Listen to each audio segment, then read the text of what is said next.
Հայ առաքելական եկեղեցին Սուրբ Խաչի 8-րդ կիրակին հաջորդող շաբաթ օրը այս տարի նոյեմբերի 8-ին տոնում է հրեշտակապետերի Միքայելի և Գաբրիելի և ողջ երկնային զորքի հիշատակը։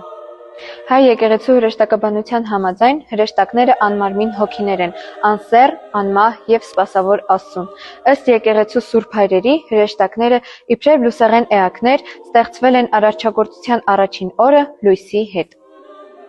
Գաբրիելը, ում անունը նշանակում է Աստծո այր, Բարձրյալի անմիջական պաշտոնյան է, որին վերապահված են Տիրոջ վերին խորհուրդները ավետարանելու շնորհը։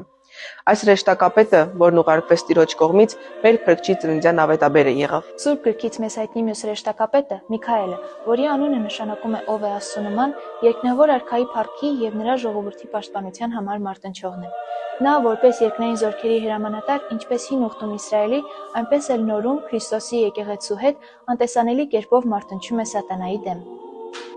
Ըստ Դիոնիսիոս Արիոպագացու, հրեշտակների դասակարգերը բաժանված են 3 քահանայապետությունների, որոնցից յուրաքանչյուրն ունի 3 դաս։ Նրանք են հրեշտակներ, հրեշտակապետեր, պետություններ, իշխանություններ, զորություններ, տերություններ, բազմաչյա քերովբեներ, սրբասած վեցթևյան սերովբեներ և աթոռներ անեղ աստվածության։ Այս դասակարգերից 2-ը, քերովբեները և սերովբեները, հիշատակված են հին կտակարանում։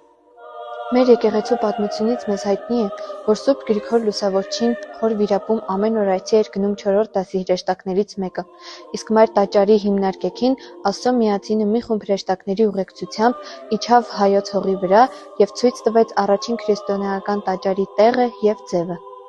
Այսպիսով, նոյեմբերի 8-ին նշվող այս տոնը մեզ հիշեցնում է ոչ միայն 2 հրեշտակապետերի, Աստծո ավետաբեր Գաբրիելի և երկնային զորքերի հրամանատար Միքայելի մասին, այլև ողջ երկնային զորքերի։